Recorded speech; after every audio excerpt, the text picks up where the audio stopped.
Hola, bienvenidos, buenas tardes. Qué gusto que se hayan presentado. Es la primera vez que hacemos como una presentación en sábado, pues también andamos un poco corriendo. Nosotros somos parte del Cine Tonalá, somos la librería La Moraleja. Nos encontramos acá abajo. Somos una librería de editoriales independientes, autopublicaciones. Nos gusta mucho apostarle a la poesía y por eso nos agradó mucho hacer como esta pequeña bienvenida a este libro que nos acaba de llegar hace un mes. Entonces, aquí en el cine también está el restaurant bar. Si gustan, también tenemos un mesero que les puede servir cualquiera de las cosas que comúnmente se nos dan aquí en el bar. Acabando, igual si gustan pueden pasar a conocer el restaurante, el cine. Y pues muchísimas gracias por haber venido. Sin más, los dejamos listos en la presentación.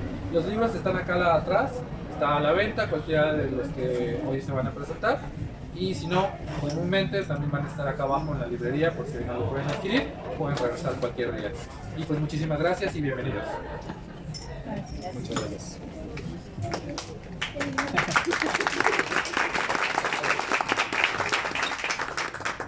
Pues muchas gracias por venir. Voy a gritar porque no estoy acostumbrado a proyectar mi voz, ¿no? Y también quiero empezar como rompiendo los protocolos. Generalmente en las presentaciones los presentadores presentan al autor, pero ahora lo vamos a hacer al revés. Y como que es divertido siempre hacer algo diferente, ¿no?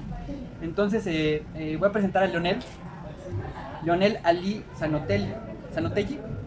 Es licenciado en Lengua y Literaturas Hispánicas, maestro en Letras Españolas, ambos en la Universidad Nacional Autónoma de México.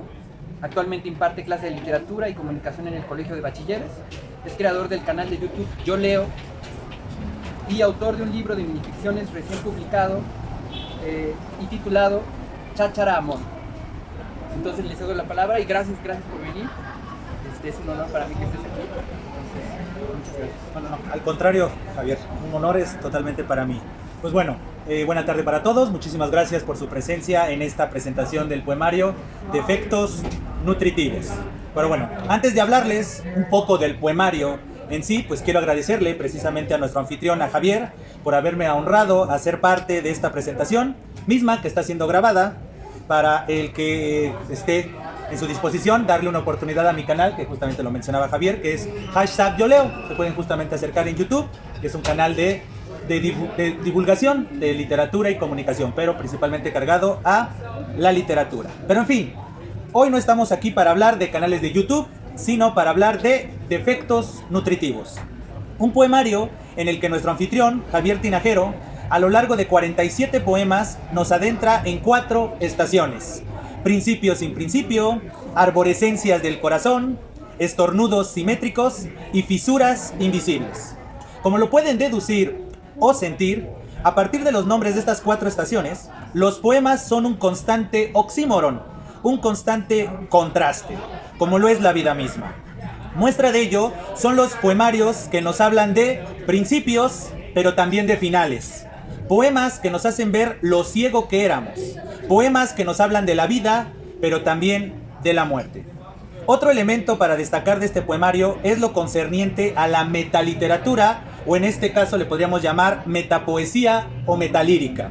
Es decir, los poemas que hablan de la misma poesía, ya sea en forma de arte poética, cual Horacio, o bien de aquellos poemas en los que se nos muestra cómo la poesía está en todos lados. Por ejemplo, en nuestros padres, en nosotros mismos, en una sonrisa, en la soledad, en el duelo, en la ignorancia, es decir, en el todo y en la nada. Siguiendo con los elementos que poseen el prefijo meta, en Defectos Nutritivos nos encontramos con poemas metafísicos, mismos que en cada verso nos hacen parte de las reflexiones del yo poético, el cual en ocasiones pierde su individualidad y se torna en una comunidad, esa que está conformada entre la voz, el ojo que lee y escucha, la soledad, la empatía, las posibilidades y finalmente el conocimiento de que en realidad no estamos solos, pues nos tenemos a nosotros mismos, así como tenemos esa voz que es principio y fin, voz que es de otro y nuestra al mismo tiempo. Este ir y venir de la soledad, o bien este acompañamiento solitario, se ratifica en las composiciones en las que Javier le da voz a la nostalgia. Por ende, nosotros, junto con Javier y la voz que ha creado, tomamos distancia como si estuviéramos ante una pintura impresionista y al final descubrimos que la obra contemplada no es otra cosa más que nuestra propia existencia, endulzada con chocomilk de fresa y una concha de pan. En los últimos poemas, así como ocurre con nosotros, en nuestros peores momentos o en el ocaso de nuestro paso por este mundo, nos encontramos con composiciones en las que hay cuestionamientos en torno a si se ha logrado algo en el andar por este sendero que denominamos vida. Estas composiciones, que me hicieron recordar un poco las famosas coplas a la muerte de su padre, de Jorge Manrique, son el perfecto ejemplo de que Defectos Nutritivos, gracias a su tono contrastante, logra dibujar un perfecto círculo, mismo que simboliza el ciclo de la vida. Pues, ¿acaso la vida no es eso? ¿Un círculo que tiene su inicio y su final en el mismo punto? En conclusión, en un poema, Javier Tinajero escribe, cito, hay poemas que mientras se escriben, se van olvidando. Fin de cita.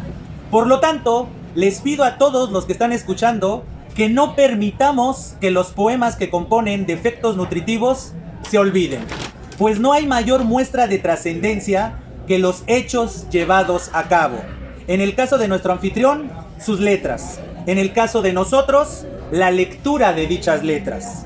En suma, les hago la cordial invitación a que nos nutramos con los defectos de la vida, mismos que ha plasmado de manera magistral Javier en el poemario que hoy nos tiene aquí reunidos. Muchas gracias.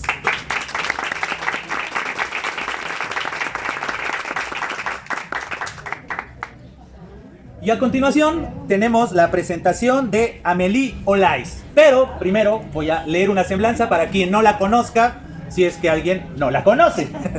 Entonces vamos a hacer la presentación. Bueno, Amélie es una escritora mexicana, maestra en diseño industrial por la Universidad Nacional Autónoma de México y licenciada en diseño gráfico por la Universidad Iberoamericana. Ha colaborado con periódicos tales como La Jornada y Reforma, entre otras publicaciones nacionales e internacionales, tanto de México, Chile y Estados Unidos. Obtuvo mención honorífica en el concurso de cuento Ferny Voltaire en Francia, el primer lugar en el concurso de cuento Adela Celorio en el 2014 y el primer lugar en 4 diferentes concursos de la Marina de Ficticia. Es tallerista del taller de minicuentos Ficticia y directora fundadora de Ediciones Amar Café. Pues sin más preámbulo, muchísimas gracias, Amélie, y te cedo la palabra. Gracias, Leonel. Bueno, pues gracias, Javier, primero que nada, por permitirme estar aquí. La verdad es que para mí es algo bien especial cada libro que Javier saca y me siento no solo honrada de que me haya permitido comentar su libro, sino que además me emociona cada libro que saca y muchos de los poemas que leo. ¿Se escucha bien allá? Sí, o más o menos. Es que hay fiesta allá arriba, ¿verdad? Sí. Bueno. Gracias a todos ustedes por venir. De verdad que qué lindo, qué bonito, qué a gusto que están aquí y vamos a tener oportunidad de abrazarnos un ratito más. Bueno, escribir poesía, dice Octavio Paz en El Arco y la Lira, un libro que me costó trabajo descifrar, pero cuando terminé de descifrarlo lo amé. Es dar un salto al vacío. Yo me pregunto, como lector de poesía, ¿no salta uno al vacío con su poeta favorito? Yo pienso que sí, sobre todo cuando hay que poner en palabras el sentimiento que causa la poesía. Por eso les confieso hoy, estoy aquí sin palabras para expresar lo que la poesía de Javier me provoca. Me emociona hasta lo inefable. Javier es muy especial para mí, no solo porque es un gran poeta, sino porque además es mi amigo de hace muchos años, porque es budista, porque es diseñador, porque es provocador de muchas lecturas porque es provocador de muchas discusiones maravillosas con un café enfrente o con una copa de vino o un whisky, como por ahí. Javier trabajó en el libro que nos convoca hoy durante 7 años. Un número cabalístico, por cierto, es un número cabalístico dentro de pues creo que Salomón, Salomón tuvo su templo sobre 7 columnas.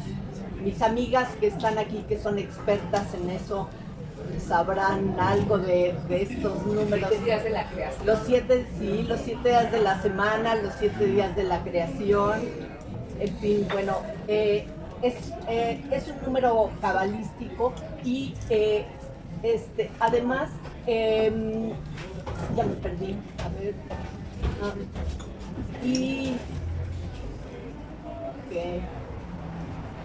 bueno, trabajó un montón de semanas y días que incluyen hasta una pandemia.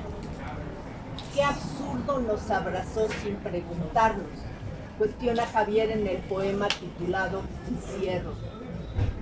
7 años de trabajo para lograr 47 poemas divididos en 4 grupos titulados, ya los comentó Leonel, los dejo ya pasar, ya los verán cuando tengan el libro en sus manos. Todos esos años de trabajo para titular el libro Defectos nutritivos. ¿Nunca se le ocurrió pensar que uno quiere a la gente por sus defectos?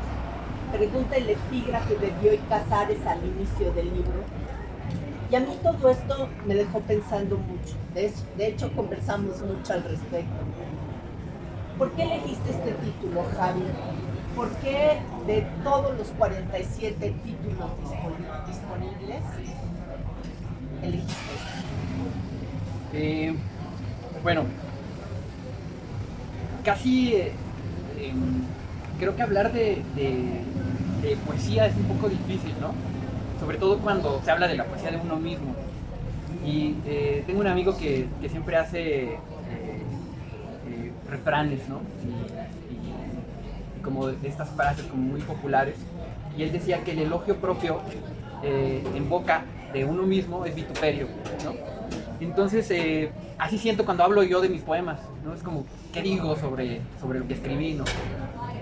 Pero si tuviera que decir algo, creo que lo que dice Roberto Juarros es muy interesante, ¿no? Para hablar de poesía, la única manera es hacerlo con poemas. Entonces, ¿qué les parece que les lea el texto que da origen al título del libro y al final intentemos en grupo saber de qué se trata, ¿no? Me perdonarán siempre esta deformación que tengo, yo estudié filosofía, entonces generalmente es en las clases cuando tienes que dar, explicar temas, lo más sencillo es la dialéctica, ¿no? El diálogo. Entonces voy a leer este texto. Defectos nutritivos. Con solo 2 sílabas escribe la noche, tejedumbre de oscuridad y deseos luminosos. De tu cuerpo enfermo atientas bajo la carne, bajo la sábana horizontal, ligera como de otro tiempo. Esa respiración lunar, ese tacto despabilado, y su marea alta de sueños, de huesos derrumbados en la vigilia de la memoria, entre el olvido que me reclama su parte, como un cómplice en un atraco, y el sueño que se desvanece en la sensación de cuando era niño. Y me recuerdo despierto de madrugada, con los cabellos enredados, las lagañas indisolubles y los bostezos soterrados, antes de irme a la escuela, con el olor de la ropa recién planchada y el ruido insistente de la licuadora, como el amor de mi madre, arremolinado, triturado como las añoranzas, en un licuado extraño, hecho con defectos nutritivos y nombres estúpidos. Chocomilk de fresa y una concha de pan, que amaré porque así imagino el mar, como una masa ruidosa de cariño, y porque así son los sueños, esas ganas de futuro en el minutero, de la infancia que aún me sueña, pero también en el oleaje del presente, de esa persona que soy hoy, y revive lo vivido.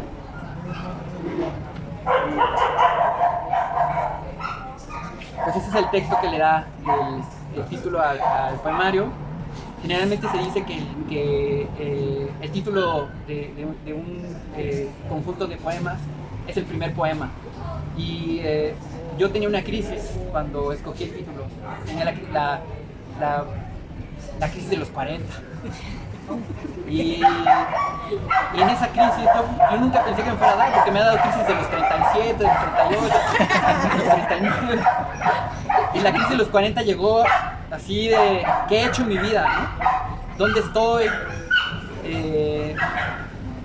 Y sobre todo pensé en todo el cúmulo de cosas que he hecho, ¿no? Y las equivocaciones sobre todo.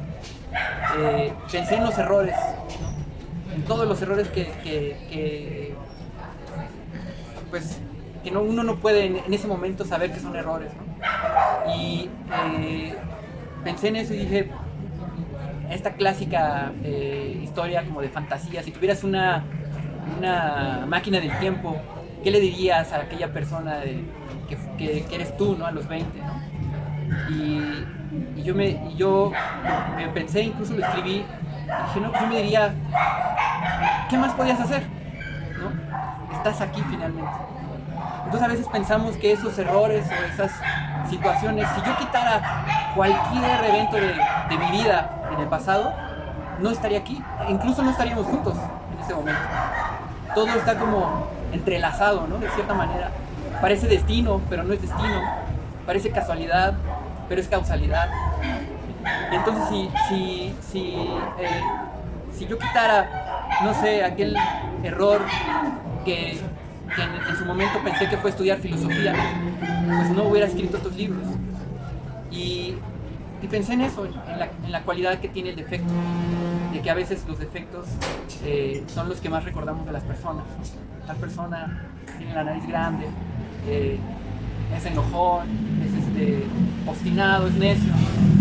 Todas esas cualidades que a veces componen en los claroscuros de una persona, ¿no? Porque generalmente las personas no somos una sola cosa, no somos muchas circunstancias. Y yo escribí ese poema pensando en mi madre y en esos momentos en que me levantaba a la escuela y que yo odiaba que me dijera, ya párate, ¿no? Ya levántate, se te va a hacer tarde. Y entonces el ruido era el paro, ¿no? Y el chocomil, ¿no? Y la concha y el desayuno y todas estas situaciones que ahora las recuerdo con mucho cariño, pero en el momento cuando uno es niño son odiosas, ¿no? Entonces en un principio ese poema, se llamaba Efecto Nutritivo, porque yo estaba pensando en la causa, en el futuro que está ahora, ¿no? El efecto que causó en mí que mi madre haya tenido todas esas caricias y todas esas atenciones hacia mí, ¿no? Que yo las veía como negativas.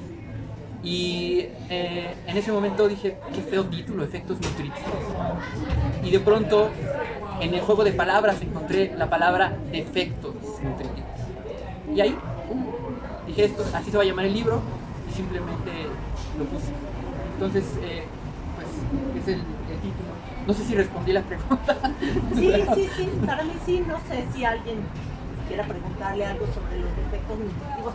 Para nosotros ha sido tema de mucha conversación. De mucho vino. O sea, de vino, de whisky, de café, de conversación, de chats, de mucho hablar sobre estos defectos nutritivos y sobre lo sabroso que pueden resultar ya como efecto, ¿no? Y en fin, creo que hay que leer el poema con uno mismo y ya es otro el sabor que toma. En todo este libro yo encuentro un hilo conductor, pero he aprendido que quien más sabe de su texto, incluso cuando el texto está dentro de un taller, es quien lo escribe.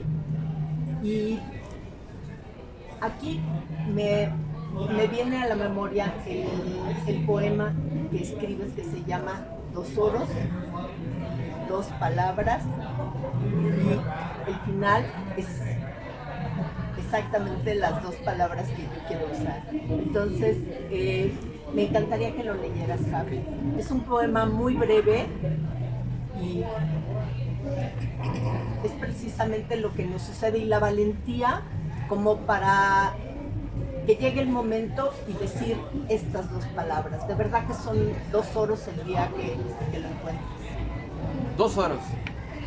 2 palabras contienen todos mis libros, todas mis lecturas, todos mis fracasos, todas mis caminatas, mis anhelos, mis fantasías, mis viajes, mis insomnios, mis encuentros y desencuentros. Todo el tiempo invertido en silencio, aquí, en una pobre síntesis. No sé.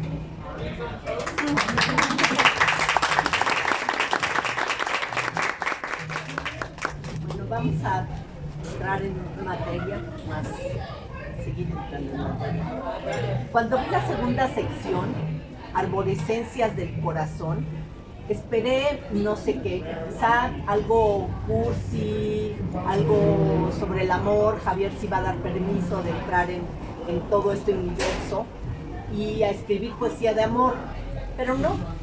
Javier inicia con un poema titulado El viejo sueño de Mallarmé.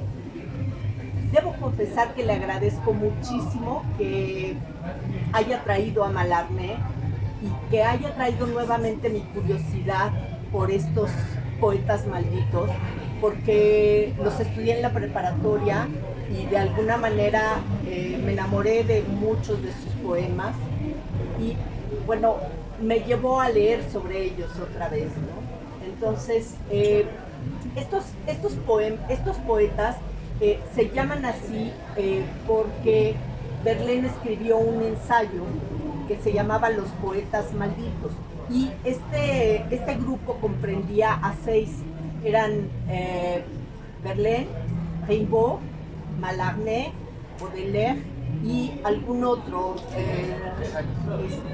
Casales también estaba dentro del grupo, Gaubert, creo que también Gaubert, aunque Gaubert tiene una obra muy corta, pero bueno, estos leí sobre ellos y me pareció muy interesante. Y bueno, les explico también, porque aquí, por ejemplo, mis hijas que están aquí no saben nada de los poetas malditos y espero que algún día los lean.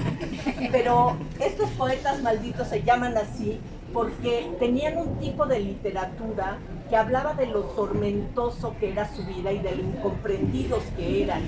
Entonces, esto viene desde Baudelaire, y si estudian sus vidas, pues se dan cuenta de toda esta temática, y más en su obra. En su obra hay poesía que verdaderamente es como para quitarse la piel, está en carne viva, ¿no? Entonces, ¿por qué Javier inicia un Arborescencias del Corazón con Mallarmé? ¿Por qué? También es otra de esas preguntas. Bueno, como lo decía Leonel y también lo decía Meli, el libro está dividido en 4 partes. Mis 2 libros anteriores igual, siempre he intentado que estén divididos en 4, porque siempre he intentado que sean como una referencia cardinal, ¿no? Para mí el espacio poético tiene que ver con mi memoria, y entonces siempre le doy lugares, ¿no? También tiene que ver con el paso del tiempo. Entonces también, como lo dijo Leonel, son las 4 estaciones, ¿no? Las 4 estaciones de la vida. También lo veo como una especie de reloj, ¿no? En donde están las 12, las 3, las 6 y las 9, ¿no? El norte, el sur, el este y el oeste, ¿no? Y en estas 4 divisiones de este libro específicamente, Amélie se refiere a la segunda parte, que se llama Arborescencias del Corazón. Y es un conjunto de poemas que es cierto, parecería que pudieran ser de amor, pero no son de amor ni tampoco son de desamor. Escogí este poema para iniciar esa parte, el viejo sueño de Mallarmé, porque Mallarmé hablaba de la pureza de la poesía, y él hablaba de que había que llegar a escribir en la hoja en blanco algo que apareciera y nos diera un símbolo, ¿no? Y que no necesitara ninguna otra explicación que las palabras que están ahí, ¿no? Entonces es un sueño imposible, ¿no? ¿Cuántas veces hemos tratado de escribir algo y cuántas veces hemos dicho lo que queremos escribir, o sea, lo que pensamos. Nunca llegamos, el texto nunca llega como queremos, ¿no? Casi siempre es una idea vaga, ¿no? Y es un acercamiento, ¿no? Entonces empecé con ese texto y lo que comenta Meli sobre esta metáfora de las arborescencias del corazón tiene que ver con que siempre he pensado que el corazón es tiene una connotación de árbol. Cuando uno ve las arterias del corazón parecen ramas, ¿no? De ramificaciones. Entonces yo siento que el corazón es como un árbol adentro, ¿no? que va creciendo.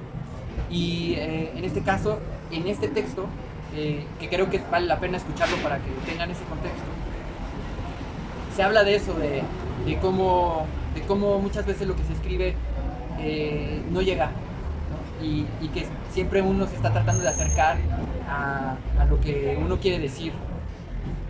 Y está. A ver, aquí lo tengo yo plantado. Está todo rayoneado, ¿sabes? ¿Está grafiteado? Sí. Está grafiteado. El viejo sueño de Mallarmé. Llegar real al texto, acabar en una hoja de papel. Flores violetas, un closet, el tinto de verano, es el calor del mundo. La escritura, un camino hacia uno mismo. Mas la retórica del viaje se cansa muy pronto. Las palabras, esas viejas rodillas, se gastan con los años. Hay que subir el empedrado y asumir la cojera en los nuevos horizontes. Y si no, inventar otras formas de destino, otras geografías en el aire. Porque para aprender a usar las manos como un par de brújulas y sacar las nubes del mapa, se necesita beber del fermento de las voces y su tinta seca. Todo es memoria extendida sobre la piel, plegada en verso, como plegaria insular. Pero sin extravío, la teoría del viaje es incompleta. Extraña paradoja.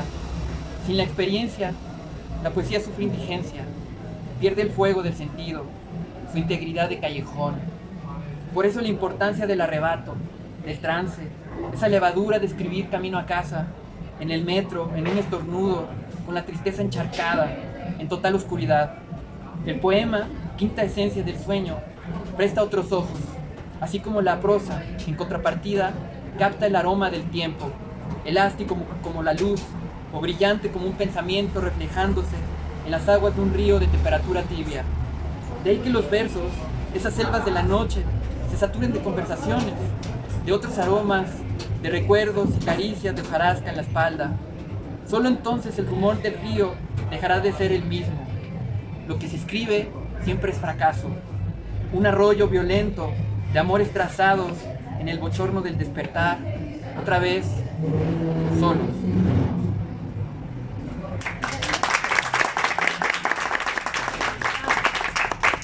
Esta frase de lo que se escribe siempre es fracaso me recuerda que Mallarmé al final de su vida hizo que se destruyeran todos sus escritos.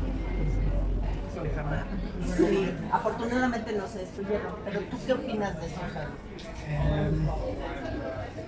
Híjole, creo, o sea, para mí la escritura es un testimonio. Entonces, yo escribo para no olvidar nada, ¿no? O sea, yo lo hago de forma memotécnica. Y si yo destruyera mis textos, estaría destruyendo mi memoria. Entonces, yo no estoy muy de acuerdo con los poetas malditos ni con Mallarmé. Pero sí, no, me parece que imagina no haber podido leer la Vamos a retomar un ratito y tenemos un pendiente por ahí. Pero bueno, en el poema Un lector, Javier nos habla de ese diálogo que se establece a través de la lectura con escritores vivos y muertos. La intertextualidad se llama literariamente hablando. ¿Quiénes son tus influencias poéticas? ¿Hay alguna mujer entre esas influencias? ¿Hay algún poema en donde establezcas un diálogo especial para ti? Creo que para hablar de las influencias, todo nos influencia, ¿no? O sea, creo que todo, cuando intentamos generar un diálogo con nosotros mismos, todo es una influencia, ¿no? Y creo que para mí las grandes influencias han sido mis lecturas.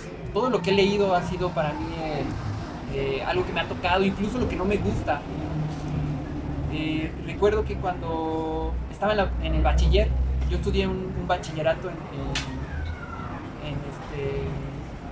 en el CEDART Luis Espota, que es una escuela de educación artística. Teníamos una clase de literatura y en esa clase lo primero que nos dieron a leer fue a Rubén Darío, el poemario de Azul, no sé si lo conozcan. Sí. Bueno, yo lo odié. Yo también. O sea, imagínense conocer o pensar que eso era la poesía cuando tienes 14, 13 años. Y digo, si retomara esa lectura, que no lo he hecho, se la debo a Rubén Darío, yo creo que ahora encontraría algo nutritivo, ¿no? Esos defectos nutritivos. Pero yo me alejé de la poesía a los 14 años por Rubén Darío. Y mi primer contacto con la poesía fue extraño, o sea, ni siquiera fue algo que yo quisiera, ¿no? Mi abuelo se había muerto cuando yo tenía 15, 16 años. Y yo a la fecha le tengo un pavor a la muerte. Yo no puedo ir a un entierro, ¿no? Y para evitar ir al velorio y al entierro de mi abuelo, yo decidí escribir una carta de despedida. Y pues mi madre la leyó, le gustó y la leyó durante el entierro, ¿no? Yo no estaba presente. Y la guardé.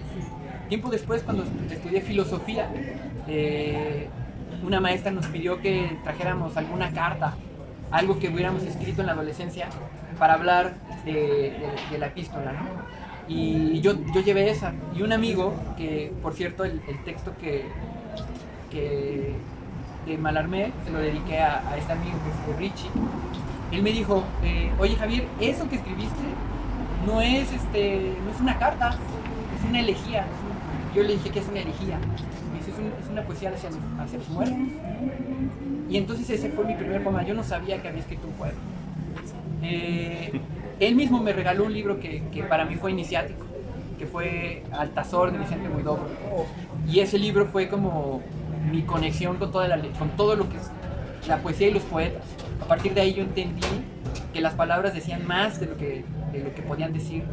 De que cuando dice la noche, sombrero de todos los días, Altazor, bueno, Vicente Huidobro en su personaje Altazor, que uno entiende qué bella metáfora, ¿no? Sobre la noche, un sombrero, el sombrero de todos los días, ¿no? Cuando él dice, caí en el fondo de mí mismo, en el enigma, en la sombra, déjate caer, Altazor, ¿no? Él mismo se habla en tercera persona. Yo sentí que yo era el que yo estaba cayendo en sus versos. Y ver estos textos cortados como en escalera, todos revueltos, como que en ese momento que tenía yo 17 años, fue un encuentro vital, o sea, fue algo que me cambió la vida. Y empecé a imitar a Huidobro, ¿no? Malísimo. Empecé a hacer imitaciones muy malas de Huidobro.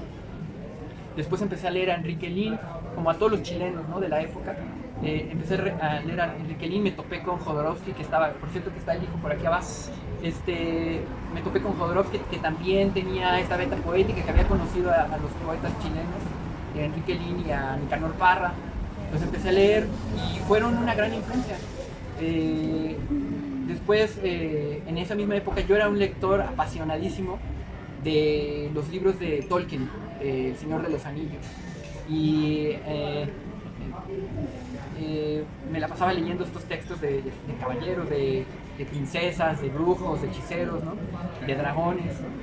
Y en el Gandhi, el único Gandhi que existía en aquella época, aparte del de Miguel Ángel, era el que está enfrente de Bellas Artes. Y debo confesar que mis amigos y yo íbamos a robarnos los libros. Y otro defecto nutritivo. En ese Gandhi tenían todos los libros, estaban a punto de estrenar la trilogía del Señor de los Anillos. Y en ese estante estaban toda la editorial Minotauro, que para nosotros los adolescentes era como wow, ¿no? Todos los mejores libros de fantasía estaban ahí. Y al lado de Tolkien estaba una autora que fue la que me cambió también mi forma de escribir, mi forma de vida, que es Úrsula K. Le Guin. El libro que me robé es El Mago de Terramar. Un mago de Terramar, que es una trilogía, una cuatrilogía, o ¿cómo se dice? Tetralogía, ¿no? Ese libro fue algo que me impactó muchísimo por su calidad poética. Ella es una autora que escribe, que tiene una prosa muy poética y que además es poeta, es taoísta, que en ese entonces yo también estaba en una búsqueda espiritual, ya estaba empezando a estudiar budismo y tenía pues muchas inquietudes espirituales, ¿no? Estaba empezando a estudiar filosofía y ese libro me causó un profundo impacto y todavía lo sigue siendo. Yo considero a Úrsula una de mis maestras. Hay un libro que se llama Contar es escuchar, que es un libro de ensayos que lo recopilaron después de que murió o antes de que muriera, no recuerdo bien. Y en ese libro es como de cabecera, en ese libro es como una guía para quien está tratando de escribir, ¿no? Entonces, digamos que en todas estas influencias, pues son libros, y pero son personas que están detrás de esos libros. Y por supuesto que Amélie ha sido una gran influencia en mi vida. Amélie yo siempre digo, ella es mi masa madre, ¿no? Si yo fuera una pizza, un pan o un bolillito, yo salí de Amélie. Y Amélie me ha enseñado un montón de cosas. Por ejemplo, me ha enseñado a ser quisquilloso con la escritura, a corregir como si fuera un samurái. Así o lo corriges o te haces el seppuku, ¿no? A encontrar la musicalidad de las palabras. Amélie sabe de eso, encuentra en los textos esa musicalidad. Si alguien ha tenido oportunidad de leer Amélie, A discreción del gato, que son un conjunto de minificciones, es una joya. Y son textos musicales, textos que se van hilando, ¿no? Entonces, claro que tengo influencias de mujeres, ¿no? Pero debo decir algo que quizá va a causar conmoción en este momento de la historia que estamos viviendo, pero yo creo que la poesía no tiene género. La poesía es algo que es, como decía José Emilio Pacheco, ¿no? Quien escribe da la mitad del poema, ¿no? Y el lector se convierte o lectora se convierte en un poeta, ¿no? Entonces es una colaboración. Estos textos, si no supiéramos hoy que son poesía y alguien se los encontrara, pues no sé qué encontraría, ¿no?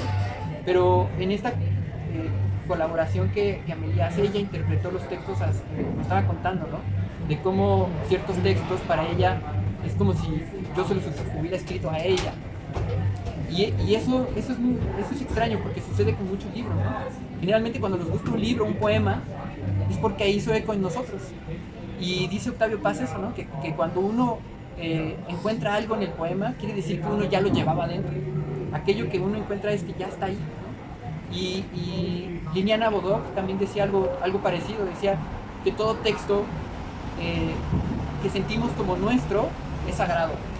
Entonces, pues Amélie en este aspecto para mí eres mi gran influencia, mi gran influencia y mi maestra. Y él ha sido una influencia maravillosa para mí porque me ha regresado horas de lectura, horas de investigación. Me acaba de recomendar también el Tao Te Ching, la versión de Úrsula, que está fascinante, muy interesante y que tengo ya en mis próximas lecturas.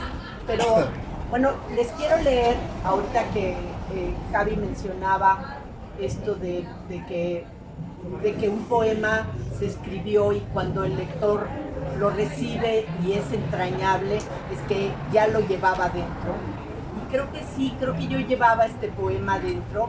Javi me hizo el favor de escribirlo. Obviamente es un poema que va dirigido a los papás de Javier. Lamentablemente hoy no están aquí, así es de que pues me voy a dar el placer de leerlo. Genealogía. Tengo en las manos las huellas de mi padre, el mismo tacto, los mismos gestos, la misma madera, para aferrarme o soltar las cosas. Tengo en el estómago las tormentas de mi madre, los mismos miedos, el mismo anclaje, la misma cadencia para hacerme torrente de agua. La poesía siempre adopta la forma que la contiene. El poema rompe su molde. Mi padre tiene vocación de carpintero. Admira la naturaleza, la transforma. Tengo en el rostro su mirada alargada, el mismo entrecejo, la misma expresión de pájaro atribulado. Mi madre tiene vocación de primavera, florea como bugambilia y enciende el aire. Tengo en los párpados los mismos sueños, el mismo empeño, la misma certeza de casa iluminada. No sería nada sin estos ojos y estas manos, sin esta lengua materna, sin esta pulsión de ojote y su fronda de nubes. Mi padre es poeta y no lo sabe, herencia fortuita como calle empedrada. Mi madre es poesía y no lo sabe, su amor fue mi primer asombro. Gracias, Javier.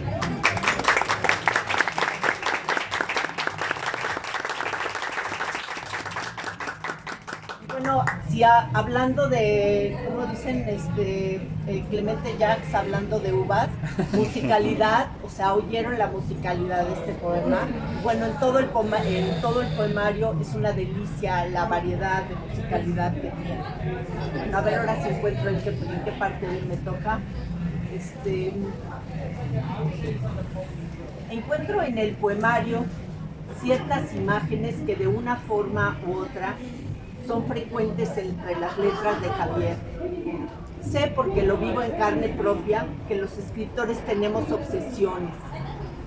Algunas de las palabras constantes que yo detecto son palabras, que es quizá la más constante y bueno, es una obsesión muy comprensible, no necesita ser explicada.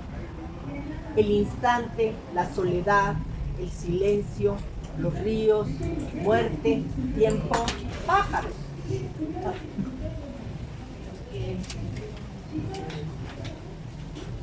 Nubes, caminos. ¿Quieres hablarnos de alguna de ellas, Javier?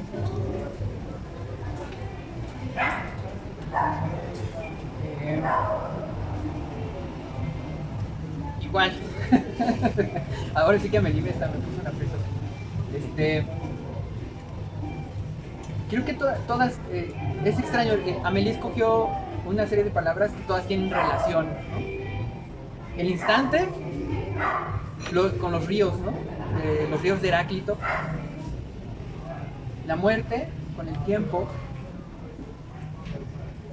los caminos con las nubes, la soledad con los pájaros.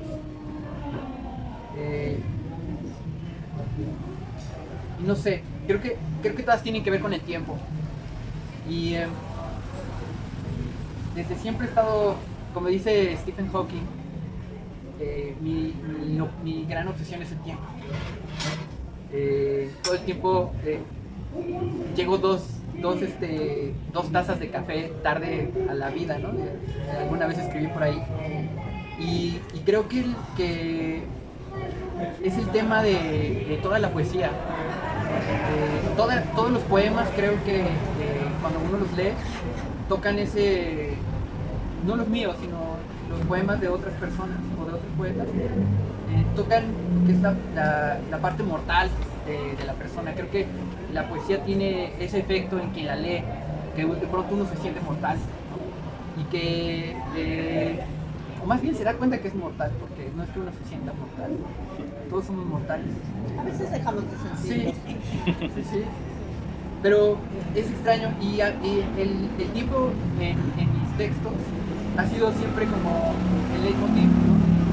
Donde yo descubrí, hace tiempo estaba platicando con alguien de cuándo es que uno se hace consciente de la mortalidad, ¿no? Generalmente sucede de niño, ¿no? cuando este llamado de la pérdida de la inocencia, ¿no? Cuando sabemos que nuestra madre o nuestro padre se va a morir, ¿no? Y entonces le preguntamos, oye mamá, ¿te vas a morir? Y tu mamá generalmente, si tuvieron la misma mamá, que creo que todos, claro que no. Mi mamá me dijo esto, ¿no? No me voy a morir. Pero la gente se muere, ¿no? Nos vamos a morir todos. Y creo que la poesía tiene ese poder de despertar a las personas. Y cuando un poema habla sobre el tiempo, forzosamente habla de la vida y de la muerte. Y yo descubrí mi mortalidad ya tarde. Todo me pasó a los 17 años, a la edad de Rampo. Y fue escuchando una canción de Pink Floyd, la de Time. Yo creo que a muchas personas les pasa lo mismo, ¿no? Esa canción que empieza primero con una alarma, como de despertador, y después un tic-tac. Y trae una frase, ¿no? que dice, y vas corriendo detrás del sol, ¿no? Pero cada que quieres, que parece que vas a llegar a él, el sol se oculta. Y dice, cada año se hace más corto, ¿no? Y cada año que pasa, buscas el tiempo y no lo encuentras, ¿no? Es una canción poética más poder, y habla de eso, ¿no? Y yo ahora, a mis 41 años, siento eso, cada año es más corto, no me alcanza el tiempo para nada. Y creo que la única manera de encontrar el tiempo es a través de hacerse consciente, ¿no? De atender el mundo y de pronto de no dar por dadas las cosas, ¿no? Entonces esa yo creo que sería la palabra que más me obsesiona, y que en este caso los defectos nutritivos tienen que ver con eso, ¿no? Con el paso del tiempo y cómo el tiempo me ha traído hasta aquí, ¿no? En algún momento también escribí eso de nunca sé, cada que escribo un poema nunca sé a dónde me llevarán esas palabras. Y ahora entiendo, ¿no? Todas esas palabras me han traído aquí. Y es extraño, eso es muy extraño, yo no lo puedo entender todavía, ni lo hago consciente, pero es extraño, no le puedo dar esa explicación a mis días, ¿no? De pronto es complejo, es como si estuvieras en un sueño, y en ese sueño te das cuenta que estás soñando, pero en la realidad pues no puedes despertar, estás como una pesadilla, y aquí a la muerte. No lo tocas, no lo... Exactamente. Si me permiten, sí. Justamente esta referencia a mí también me hace reflexionar en algo, ¿no? Es decir, yo digo que precisamente hay una forma en la que sí se puede detener el tiempo, que es justamente la escritura. Yo digo que es justamente ahí es donde uno trasciende al tiempo. Entonces, precisamente un poco lo que yo mencionaba en mi participación, con esta tradición, ¿no? De los textos mortuorios, las odas a la muerte, las danzas, ¿no? Las coplas a la muerte de su padre, de Jorge Manrique, justamente ahí menciona, ¿no? Que la única forma de trascender al propio tiempo son las acciones. En el caso de nosotros, o los que escribimos, es la única forma, ¿no? La mayoría de la gente puede ser a través de sus simples acciones, los hijos, alguna cosa alguna enseñanza que le hayamos dejado a alguien, pero en el caso de nosotros que nos dedicamos a escribir, es eso. Es decir, la escritura es ese momento donde podemos parar el tiempo para poder enfocarnos, haciendo una analogía ya que estamos en el marco de un cine, pues justamente hacerle close-up a un momento de nuestra vida y poderla pausar y compartirla a los demás. Entonces ahí un poco es este sueño que no lo puedes asir, pero justamente la literatura o la escritura, o el arte en general, no hablo de la escritura porque jalamos agua a nuestro molino, pero creo que el arte en general puede lograr eso, de que puedas agarrar ese instante y volverlo algo tangible, algo palpable, algo interpretable, ¿no? Que muchas veces la vida no es interpretable porque va, y más hoy en día, que es esta vida que es una luz de situaciones, de información, de todo, que de pronto, como decía bien Javier, que miras la vista hacia atrás con la nostalgia, recordar personas, y de repente ya te das cuenta de que en el caso de él, 41 años, ¿no? Y dices, ¿qué ha pasado, no? Pero justamente desde mi perspectiva, el arte funciona para eso, ¿no? Que son como esas postales, esos flashbacks que justamente detienen el tiempo y te hacen recordar, ¿no? Por ejemplo, a mí que me fascinó esa frase de chocomil de fresa, es ese sabor, ¿no? Que te rememora o te traslada a ciertos momentos, ¿no? Entonces, desde mi perspectiva, estos temas que muy bien enlistan del tiempo, las nubes, ¿no? Pues, ¿cuál es tu nombre en redes sociales, no? Nube errante. Entonces, notamos precisamente esos leitmotiv, ¿no? Entonces, esos simbolismos, pero justamente, ¿no? También hay momentos en donde las nubes, haciendo también esta analogía, se detienen y nosotros le queremos dar forma a esa nube, ¿no? Y justamente nuestra necesidad de querer buscar explicaciones o querer hacer razonable todo lo que tenemos enfrente hace que incluso le hagamos dibujos a las nubes, ¿no? Por ejemplo, ahora que lo mencionas y me hiciste de inmediato conectar, la Magdalena de Proust. O sea, el chocomilk y la concha de pan es la Magdalena. Es la Magdalena, es mi Magdalena, ¿no? Es el momento en que puedes entrar y parar el tiempo, ¿no? Creo que es una ilusión. Creo que tenemos la ilusión de que paramos el tiempo.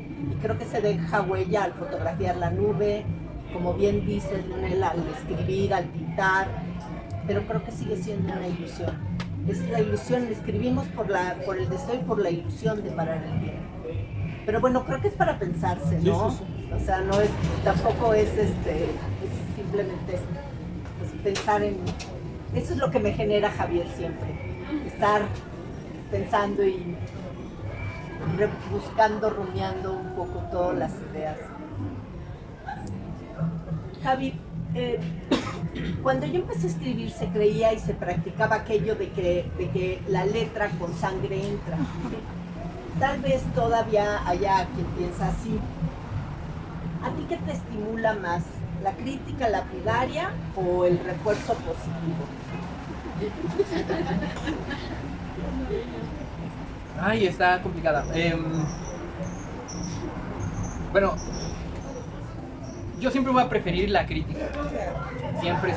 Yo prefiero una persona honesta, alguien que me venga y me diga, no me caes bien. Es alguien en el que puedo confiar, ¿no? Y creo que en la literatura es súper necesaria la crítica. La crítica directa, la crítica comprometida, ¿no? Y yo, evidentemente, a mí ninguna de las dos me estimulan, o sea, ni la crítica ni el refuerzo, pero si tengo que escoger una, la crítica. Y pienso en una anécdota de cuando estaba estudiando filosofía, leí un libro que se llama La vida de los filósofos ilustres. En ella viene una anécdota súper interesante de Aristóteles. Aristóteles fue el maestro de Alejandro Magno. Y en una de estas clases, Alejandro Magno luchaba con sus compañeros, ¿no? La lucha grecorromana, ¿no? Y todos sus compañeros se dejaban ganar, todos, menos uno, que se llama Hefestión.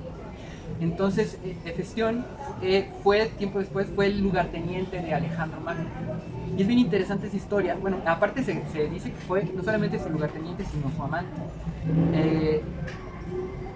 Al rastrear esa historia, saber por qué, quién fue quien le dijo a Alejandro que nunca se separase de Hefestión, fue Aristóteles.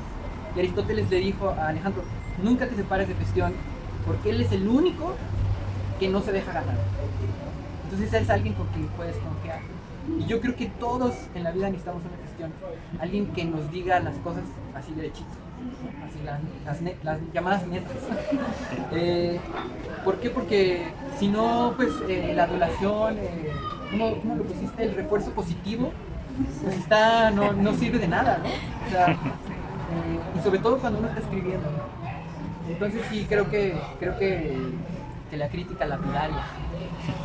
No sé si lapidaria, pero a lo mejor podríamos decir una crítica aristotélica Hefestiona, sí sería. Sí, pues por ejemplo, Aristóteles decía, Hefestión es el único que está comprometido, él se referenciaba a la filosofía, ¿no? Es el único que está comprometido contigo, con la verdad. Entonces en la filosofía se plantea eso, ¿no? Es el amor a la verdad y el conocimiento de uno mismo. Entonces, ¿quién mejor amigo que alguien que te muestra, ¿no? Que no te engaña, ¿no? Que no es deshonesto y que sobre todo te va a mostrar que Alejandro Magno se convirtió en el conquistador, ¿no? Entonces es como extraña también esa historia. Es hermosa. ¿Qué es lo que decías un poco de tu mamá, no? Te despertaba y era el momento engorroso, molesto que podría ser esta crítica mordaz, pero después te premiaba con ese chocolmil de fresa y tu concha, ¿no? Y ahí está la dualidad, ¿no? Y al final es algo que te nutre. O sea, entonces al final es algo positivo ambas, porque sí, de vez en cuando necesitamos ser apapachados, de tener este refuerzo, ¿no? De refuerzo de vale la pena, ¿no? Cuando uno entra en inquietud, en incertidumbre en su vida, siempre necesitas un respaldo, ¿no? La familia, la pareja, los amigos, una crítica bondadosa, ¿no? Que se dé la tarea de entenderte, porque muchas veces la crítica despiadada es cuando te quieren imponer, ¿no? Pero una crítica que valora más es cuando se cumple la tarea del lector o del espectador de entenderte, pretende entenderte y entenderte desde ti y no desde él, a pesar de que uno logra esta simbiosis a veces con el texto, ¿no? Sí. Hablando de eso, me acordé que aquí está mi hermano, de que ya en la familia ya teníamos herencia poética, porque mi hermano de chico decía, si hay donas, me compras conchas. Cuando íbamos a la tienda. Está con rima. Así es. Con rima. Bueno, pues yo me iba a meter en el rollo de la dualidad, pero mejor ya no, porque ya se nos va a ir mucho tiempo, ya que ahora, sí. Bueno, Javier, hay otra cosa que te quiero preguntar antes de cerrar con esta. Tienes en el poemario, tienes poesía en verso y poesía en prosa. ¿Por qué? Generalmente, bueno, algunos libros premiados, etcétera, o algunos grandes escritores ya muy encumbrados, poetas famosos, escriben todo el libro en verso y así se van, y no escriben prosa poética. ¿Por qué unes prosa poética y verso? Creo que no tiene explicación. ¿Sí me salieron? Así me No salieron. te creo. No, sí. No te creo. Lo Haces todo por algo. Bueno, al momento de conformar el libro, sí como que salta a la vista que hay textos en prosa, que de hecho llenan una hoja completa. Y cuando uno los ve dije, qué hueva, ¿no? Bueno, por lo menos yo no los leería, ¿no? Pero hay un libro muy bonito de Cortázar que se llama Salvo el crepúsculo. Y que de hecho, comentando yo con Amelie, por ejemplo, ha leído todo Cortázar. Todo, pero todo, tú siempre me estás dando, léete este cuento, ¿no? Léete este. Y yo he leído más a Cortázar y su poesía. Entonces como que complementamos muy bien el diálogo, ¿no? Pero en este libro específicamente es un libro de poemas. Y en ese libro de poemas está todo revuelto. Tiene textos en prosa, tiene minificciones, tiene textos en verso y a veces tiene como anotaciones. Entonces a mí cuando yo lo leí se me hizo muy rico, porque es como mostrar el proceso creativo, ¿no? Que también eso es interesante cuando muestras cómo se hizo un verso. Por ejemplo, en el libro anterior a este, que se llama El tiempo rueda, tengo textos tachoneados, ¿no? O sea, están rayados o palabras que las pongo entre paréntesis porque me gustó mostrar ese momento en que estás editando el texto y muestras cómo cambió una cosa a la otra y cómo el simple hecho de cambiar una palabra cambia el sentido completo del poema, porque a veces los poemas son como relojes de pulsera, ¿no? Le quitas una tuerquita y deja de funcionar. Entonces, en este caso esa es la motivación, es una, si podemos decir, un homenaje al libro de Cortázar, El Salvo crepúsculo, en donde él incluso, no recuerdo si lo dice ahí o en clases de literatura, en otro libro de conferencias, donde él habla de que la prosa y la poesía no deberían de diferenciarse, sino que la poesía en cualquier tipo, incluso en la novela, ¿no? Como también García Márquez lo llegó a decir cuando recibió el premio Nobel, que dijo que él quería ser poeta, ¿no? Y que todo lo que él escribió era poesía, que él pretendía hacer poesía. Y yo pienso en 100 años de soledad y sí es poesía, aunque sea una novela. Entonces, pienso en Rulfo también, ¿no? En cómo Rulfo, que era rilkeano, y cómo se ha hecho incluso estudios de Pedro Páramo, de cómo se han cortado los ciertos capítulos de Pedro Páramo y puedes hacer versos, ¿no? Hay un poema de José Emilio Pacheco, que no recuerdo su nombre, creo que se llama Homenaje a Rulfo, donde corta los versos de Pedro Páramo y los junta y hace un poema. Es una belleza. Entonces yo creo que la prosa puede ser poética y el texto en verso puede ser no poético. Porque ha pasado, ¿no? Que también hay ciertos textos que no suenan, aunque estén cortados, ¿no? Como que es una... Suena más a cuento. Sí, exactamente. Sí, que ambos también se basan en la poiesis, ¿no? Que es la creación. Entonces ahí al final el espíritu o el elemento concatenante es la creación, la creatividad, ¿no? Y entonces a mí yo recuerdo mucho el poema que le dedicas a Nancy. Pues justamente que habla de eso, ¿no? Habla de la toma de conciencia de que la poesía puede estar en muchos lados, ¿no? Y la forma de presentación es llamativa para nosotros, los filólogos, los interesados en la literatura, que llama la atención, ¿no? Que no haya esta, como que no sé, esta armonía, ¿no? De los versos y cierta métrica y cierta musicalidad, pero al final, pues la simiente es la misma y también hacia dónde va dirigido, pues es igual, ¿no? Es la creatividad y todo lo que ella genera. Claro. Oigan, pues sí hay, ¿saben qué? Déjenme decirles que sí, ahorita me estaba acordando que sí hay un poema de amor en este libro, y lo voy a leer porque además la persona para quien fue escrito este poema está por aquí. Y entonces creo que vale la pena leerlo. ¿Dónde está? Acá. Promesa. Una casa es espejo del mundo. La promesa de un día sin distancia. En los ojos se guarda el tiempo, pero en la luz solo cabe un instante. El invierno es el parto de la primavera, un futuro de hojas de olivo creciendo en tu dedo. Muda el silencio y escribe esa carta. Rompe el miedo y estrella tu risa en mi pecho. Si escuchas un río incierto, cómo correr como en un sueño. O mejor canta esa selva desnuda al alba y el sol bailará en tu vientre. Pero antes vive el frío para entender el frío. Habitar una casa es compartir el fuego. La vida sabe dónde están las llaves. Por favor, ponle agua a mis palabras. Ahora enrosca tu nombre y abre la puerta. No olvides traer contigo el aire.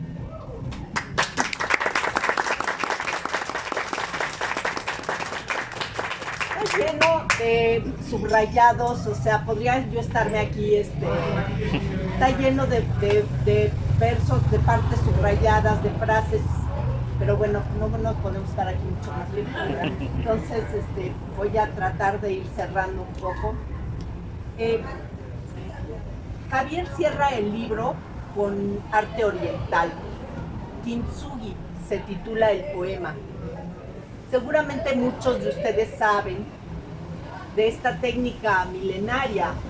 Algunos sí, algunos no se acuerdan, aunque han querido clases por aquí, ¿verdad? Pero bueno, es este antiguo arte japonés de reparar las vasijas que se rompen con oro, platino o plata, tengo entendido.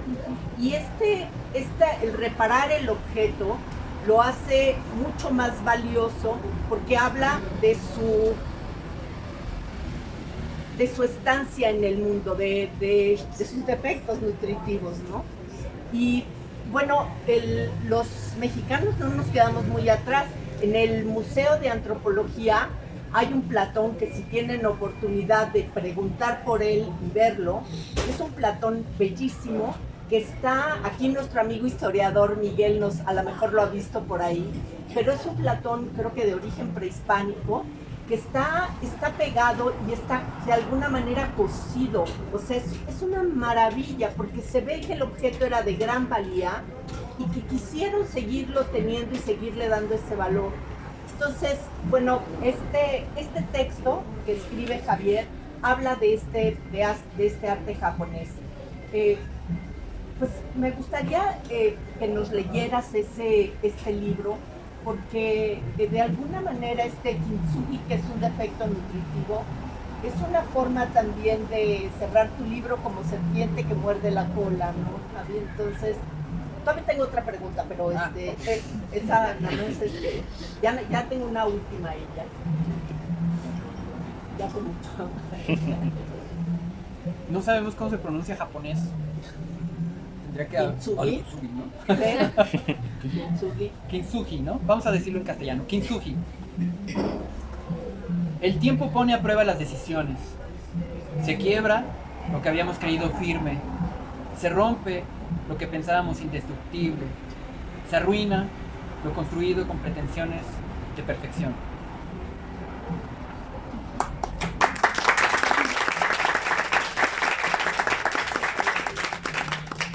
Hace unos días estábamos hablando de este problema que hay en las editoriales sobre la no publicación ya de poesía porque no tienen presupuesto, ¿no?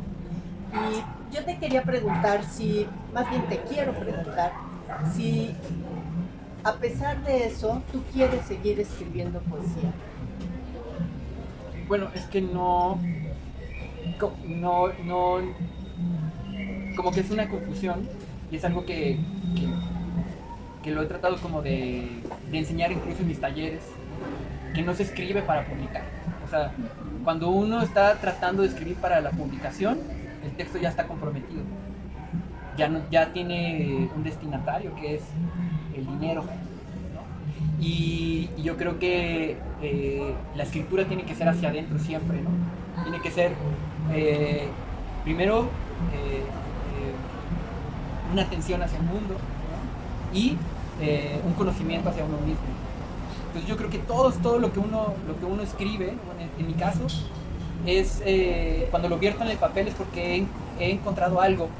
Entonces para mí son hallazgos, son mis recuerdos, pero también son dudas, son confusiones, son revelaciones, son confesiones también, ¿no? Contradiciendo a Paz, que decía que los poemas no son confesiones sino revelaciones. Aquí hay confesiones, ¿no? Mentirillas que dije en algún momento y que aquí están, ¿no? Entonces yo no entiendo la poesía como algo publicable y sin embargo está aquí publicado. Entonces es como una ultra contradicción, ¿no? Y cuando yo terminé el libro, pues decidí enviarlo a esta editorial que está en Argentina, y de pronto me llamó el editor y me dijo que había encontrado en mis textos algo que podía ser publicable, ¿no? Y de pronto confié en mi texto. En automático dije, ay, entonces sí son buenos. Porque yo pensaba que eran malísimos, ¿no? Y es muy extraño cómo la publicación le da validación a lo que uno escribe, ¿no? Pero, por ejemplo, aquí, pues hay más textos, ¿no? Yo tengo en esta libreta más textos que nadie va a pensar que son poemas hasta que estén en un libro que diga poesía, ¿no? Entonces, ¿qué es? ¿A qué llamamos poema? ¿A qué llamamos libro? ¿No? Y sobre todo, ¿cuáles son las motivaciones? Yo siempre me pregunto, cuando estoy haciendo un proyecto de escritura, ¿para qué lo escribo? ¿No? Después el por qué lo escribo, que son muy diferentes, el para qué, el por qué, y luego muchas veces también para quién, ¿no? Y en este caso el poemario es para muchas personas, pero también es para mí. Por eso me lo dedico en la primera página. Creo que nadie nunca se había dedicado a un libro. Pero yo me lo dediqué a mí mismo porque me sentía triste de que esa persona que fui ya no está, solo está en un recuerdo. Y bueno, pues contestando esa pregunta, creo que Buenos Aires Poetry arriesgó para publicar este libro y nada más que agradecerle a Juan Arabia, que es el editor, y a su equipo de editorial, y que además pues sí, trajeron a la vida un libro, ¿no? Y es extraño porque es muy contradictorio, ¿no? Es como, qué libro tan defectuoso. Pues nada, es... Javi, creo que Octavio Paz también dice esto de que si algo no sale de ti, bueno, él lo dice de otra forma, lo traigo por aquí escrito,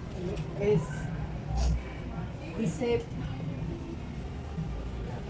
el lenguaje es social y siempre implica por lo menos dos, el que habla y el que oye. Y creo que él mismo también dice que el círculo creativo, nada más que esa cita no la encontré en mis libros, pero él dice que el círculo creativo no se cierra hasta que no ves tu obra en los demás.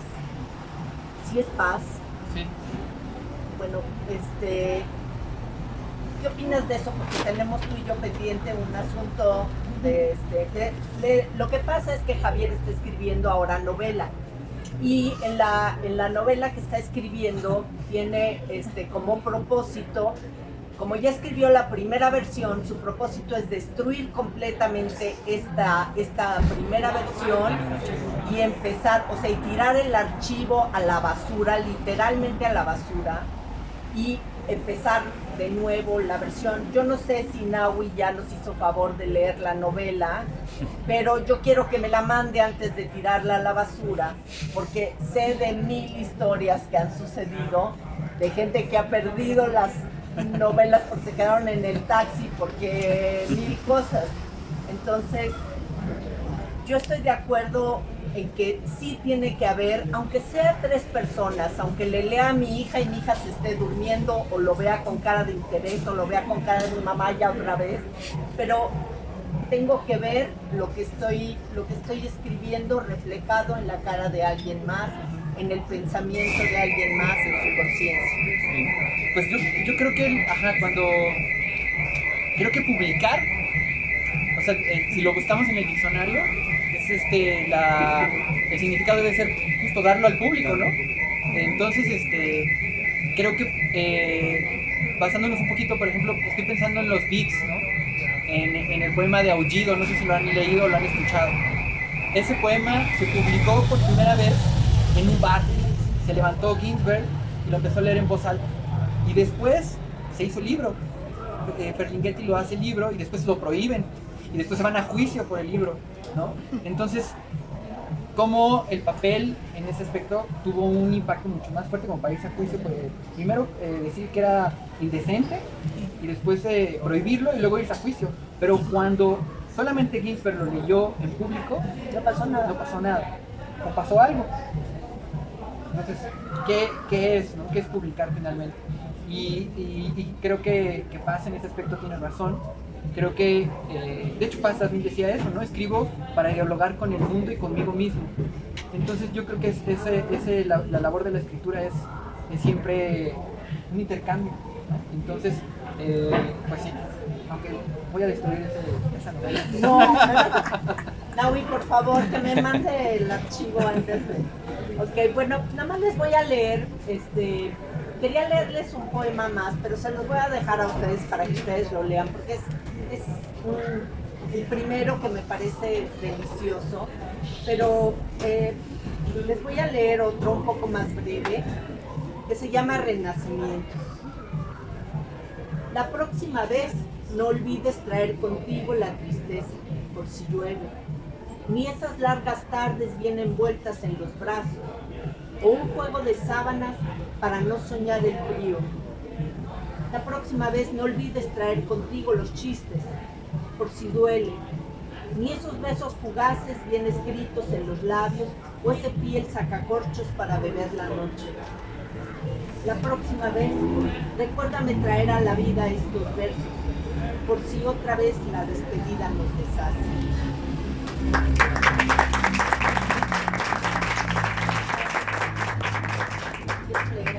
Sí. Pues nada, ya para cerrar un poco la presentación, creo que ya nos alargamos bastante. Ya nos alargamos mucho. Pero muchas gracias por venir, de verdad, en este tiempo en que todo se ha vuelto virtual y todo es por Zoom y todo es el Black Mirror, ¿no? De verdad agradezco mucho la presencia física. Hablando, no sé por qué Paz estuvo presente aquí como en forma de fantasma, pero Paz decía eso, ¿no? La poesía es presencia y es presente, ¿no? Y yo creo que el estar aquí es un gran regalo, ¿no? Por algo le decimos a los regalos presentes también. Entonces, qué mejor regalo que me dieron ustedes que su presencia. Gracias por venir. Gracias a todos por venir. Yo no creo en la suerte porque mi padre desde muy chico me enseñó que la suerte no existe, ¿no? Pero aún así tengo mis cábalas, por si las dudas. Y cada presentación siempre intento leer algo que considero que es publicable para el siguiente libro. Por ejemplo, con El Párpados y Pájaros leí un fragmento de un libro del Tiempo Rueda, que fue mi primer y segundo libro, y después en El Tiempo Rueda leí un texto que no está en Defectos Nutritivos, pero que fue el origen del libro, digamos que fue un principio, ¿no? Entonces quiero leerles un texto que es inédito y que vamos a publicarlo como Ginsberg en este momento. Escribir. Esa palabra con olor a papel, ligera como una pluma, inflamable como el silencio, seca como una hojarasca, quieta como la montaña, más activa que un volcán. Palabra breve pero de largo aliento, solitaria, puntiaguda, 1000 veces afilada para declarar el amor o para declarar la guerra. Escribir y conjugarse en todos los tiempos. Escribí, escribo, escribiré, verbo de muchas tesituras. Escribí para irme, escribo para regresar, escribiré para ver. Escribir palabras que son manos, manos que son ojos, ojos que son lengua, lengua que es puente. Basta un instante, un atisbo de horizonte, algo en la piel para encontrarse perdido en el laberinto de esa palabra y todas sus paradojas. Escribir es decir, decir es desear, desear es contradecirse en el acto de las palabras, actividad del lenguaje, a bocajarro, en abrazos de miradas, en desencuentros, en voraces sensaciones, en otros trayectos, abandonos y devenires. Todo, lo mirado, lo escuchado, lo sentido, deja una impronta en nosotros, algo significante, esa experiencia que llamamos sentimiento, ese hábitat discursivo del pensamiento que convenimos como realidad. Escribir es mentir y decir la verdad. Escribir parado como Hemingway, sentado en un café como George Perec, en un cuarto propio como Virginia Woolf, en lo salvaje como Thoreau, caminando como Octavio Paz, atendiendo el mundo como Susan Sontag, escuchando al tío Celerino como Juan Rulfo, encendiendo una luz en la biblioteca de noche como Alberto Manger. En todos los casos, esos rituales, esas bravas obsesiones, son habitar un espacio, una geografía, un cuerpo. Y aunque la escritura también es viaje y migración, siempre es arquitectura. La escritura es una casa de la infancia, un búnker de la memoria, una forma de soledad colectiva, una ciudad. Porque escribo para encontrarme, tocar tu distancia, insistir, saborear la vida con mi lengua materna. La escritura define mi espacio y me da un lugar en el tiempo. Estas palabras, estos engranajes de sentido, me dan significado e identidad. Escribo y confirmo mi existencia, mi relación con el mundo y los otros. Escribo e intento expandir mi memoria. Escribo para dejar un rastro, una huella, algo en los signos negros que me permita contrarrestar el olvido. Escribo para estar aquí.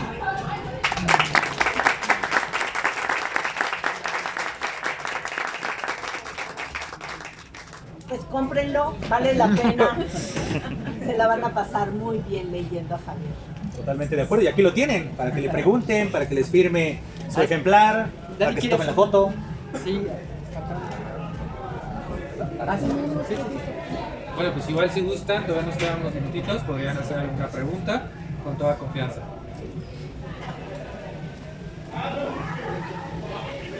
¿Alguien que tenga ninguna duda? Supongo que no han leído el poema, por eso también no tengo dudas.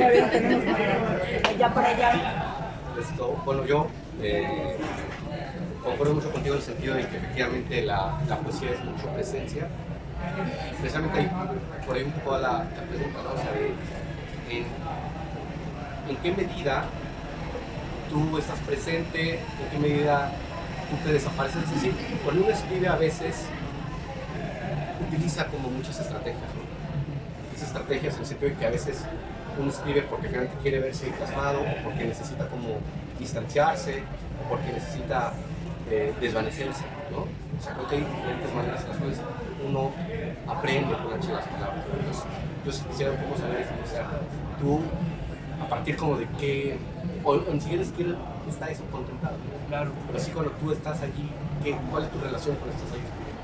Sí, bueno, yo llevo un diario. Entonces, llevo un diario de sueños, un diario de sensaciones, un diario de enojos. Y sí, me gusta hacer listas. Soy como el Conde Contar de Plaza Sésamo, una manzana, ¿no? Entonces hago muchas listas, hago listas de todo. Y entre todo eso que sucede en mi día, es como que mi escritura me da la posibilidad de habitarme con mucha atención. Cuando tú escribes diario, empiezas a notar, por ejemplo, que hay 4 vasos y somos 3, ¿no? Que Amelie y Leonel no tomaron agua. Pero que yo sí quiero. Empiezas a notar que Leonel trae sus hojas arrugadas, ¿no? Entonces yo cuando llegue a casa voy a escribir esto. Y muchas veces el poema me encuentra. O sea, generalmente no hago como un ritual como, ay, voy a escribir una poesía, así como, ¿no? Sino como que es algo muy natural. Y muchas veces, como lo dice José Emilio, ¿no? Bueno, y de hecho está la teoría, ¿no? La teoría que no es teoría, de que no se sabe de dónde viene el poema, ¿no? Es a veces una voz, ¿no? Por eso los griegos creían que eran las musas. Y yo creo que la poesía viene de la experiencia. Y a través de la escritura es como uno puede encontrar. Por eso hablo mucho en el poemario de que las palabras son brújulas. Entonces cuando escribes, no sé, el día de hoy no me escuché, de aquí va a salir un poema sobre la falta de sonido, sobre de que siento que la lámpara me pega mucho en la cara, ¿no? Y de que estuvimos gritando y me duele la garganta, ¿no? Entonces, de ahí viene, ¿no? De atender el mundo y de encontrarse en el presente. Si uno no logra, creo que en la novela, incluso para escribir ficción, si uno no logra hacer que la persona se sienta dentro del texto, el texto está muerto. Por ejemplo, en la prosa, en la narrativa, cuando se habla de la atmósfera, ¿no? Cuando un escritor nos habla de Comala, o cuando se nos habla en Escenas de Soledad del olor a guayaba, y te preguntas pues, qué olor a guayaba es, porque el olor a guayaba huele a pipí de gato, ¿no? O sea, como que no es muy bonito el olor, ¿no? Pero en el libro nos parece bello. Entonces cada quien tiene un olor distinto. Entonces yo creo que específicamente eso es, hablando y regresando a la respuesta, es habitar el presente y con atención, ¿no? Esa es la técnica que yo uso. Y el diario sobre todo, no dejar de escribir ni un solo día y en ningún momento.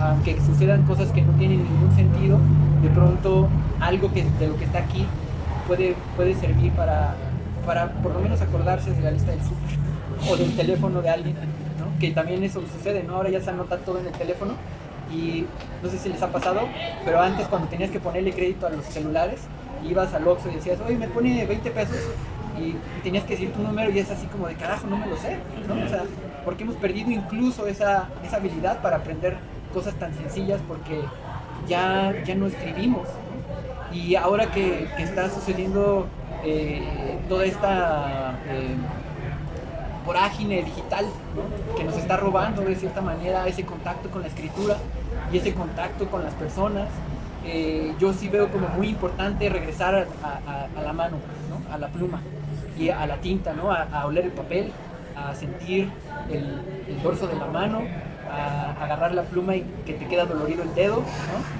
Y la mano y a derramar tinta, ¿no? Entonces, creo que ese es como el caminito que yo hago. No sé si respondí.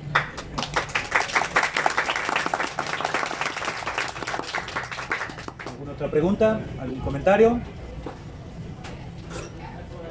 Sí. ¿Cómo se complementan los 3 libros? ¿Qué ves en cada uno de ellos o qué tratas de expresar? Okay. Sí, bueno, fueron épocas. Párpados y pájaros son mis poemas de los 17 a los 25 años, a los 24. De hecho, no lo comenté porque quedó como un poco, como que nos perdimos ahí en las anécdotas, pero hablando de eso de querer publicar, ¿no? Yo también fui joven y en esa época yo decía, yo quiero publicar antes de los 30, ¿no? Era como mi obsesión, ¿no? Cuando empecé a escribir y no lo logré.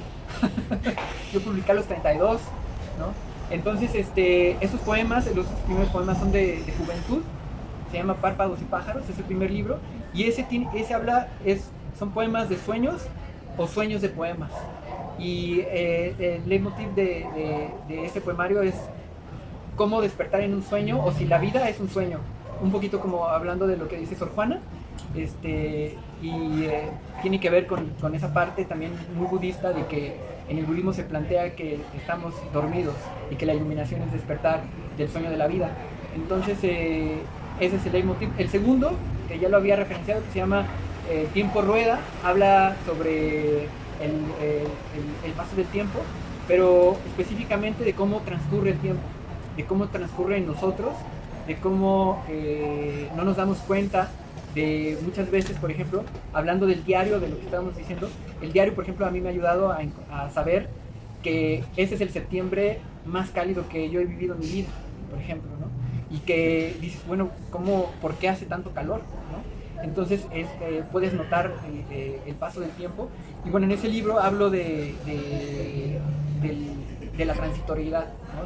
De cómo nada permanece, de cómo todo está en constante cambio y de cómo la vida está ahí en medio de cada instante, ¿no? Y este libro, pues ya digamos que, bueno, esos poemas del Tiempo Rueda fueron los poemas de mis 30s, y este libro ya fue, creo que los poemas de madurez, en donde puedo hablar de textos que ya no me importa tanto que alguien los lea, que a algunos me dan vergüenza, me daban vergüenza porque ya están aquí, pues me siento como en calzones. Entonces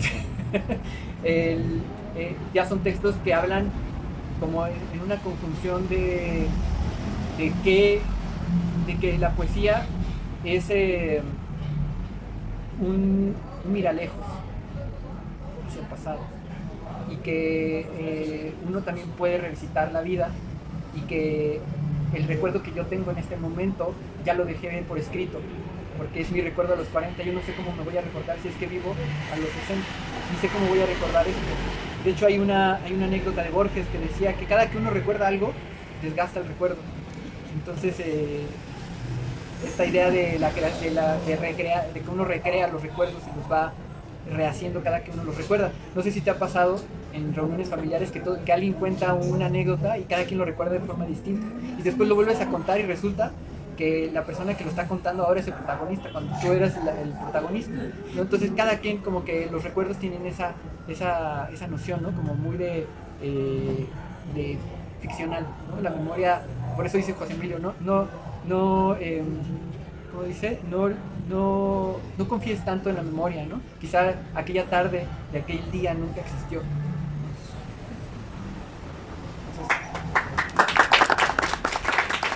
¿Alguna otra pregunta, comentario? Oye, yo nada más quiero decir que ahorita que ha estado exponiendo Javier, lo he oído hablar, aunque en nuestras pláticas lo he oído hablar de Pizarnik, pero ahorita también, y de otras mujeres, pero ahorita también lo oí hablar de Susan Sontag y de Sor Juana Inés. Creo que Javier es una persona que tiene su parte femenina y masculina muy equilibrada, y eso lo hace ser un escritor diferente, un escritor distinto. Es esta dualidad que la dejamos Sí, para otra plática. Esa tenemos que armar una plática sobre la dualidad, porque además ahora con el Tao Te Ching y el Yin y el Yang peleándose ahí, creo que tenemos todo un tema por ahí. Muy otoñales hoy inicia el otoño, las hojas, entonces muy ad hoc. Entonces, bueno, para todas las mujeres que están aquí, que son mayoría, creo que dentro de Javier hay una fuerte presencia de la literatura femenina, de sus pasiones literarias inspiradas en mujeres, y creo que eso, en esta época en la que estamos buscando hombres muy equilibrados, es de agradecerse. Gracias, Javi.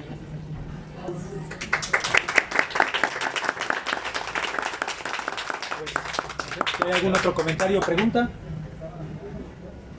Pues si no, pues muchísimas gracias por su presencia, gracias por la hospitalidad de la librería, del cine Tonalá, y pues ya sin más preámbulo, no sé si quisieran agregar algo más. Solo para cerrar, pues muchísimas gracias por haber venido. Les repetimos, nosotros somos la librería del cine Tonalá. pero el proyecto es una gestión cultural, pueden visitar el cine, también tenemos restaurant bar, entonces si quieren pueden subir a la terraza, que como se escucha, hay fiesta todo el rato. Es la primera vez que tenemos una presentación el sábado. Eso nos complicó un poco porque casi siempre tenemos presentación entre semana, es mucho más tranquilo, hoy como que la gente anda un poco más desatada y los ruidos, pero pues muchísimas gracias, una disculpa pues también por la falta del sonido, pero también tuvimos una presentación especial abajo con Adamovsky, que estaba presentando las películas de Jodorowsky, y pues igual les invitamos, si gustan pueden probar la comida que tenemos en el restaurante. Que las alitas son muy buenas, me dijeron por ahí. Pues tenemos una cocina muy buena porque tenemos un horno de piedra, entonces las pizzas son muy caseras, el pan es casero, todo tratamos de hacerlo pues muy sabroso, ¿no? También luego tenemos, bueno, los dueños, las socios de aquí tienen comida sinaloense porque todos vienen de Mazatlán, todos tenemos, cuando gusten. Pueden revisarlo todo en las redes del Cine Tonalá o de la librería. De parte de la librería, pues bueno, dos cosillas.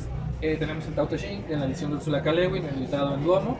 Si quieren pueden pasar a comprarlo, tal vez, no sé, de memoria no me acuerdo si hay piezas, pero lo tenemos comúnmente.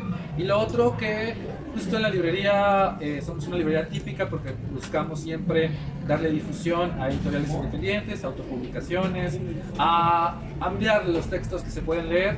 No estamos peleados con las grandes editoriales, solo si queremos como que haya una amplitud, no leer a los mismos, hay que leerlos, siempre tiene una base, pero después empezar a leer a otras personas.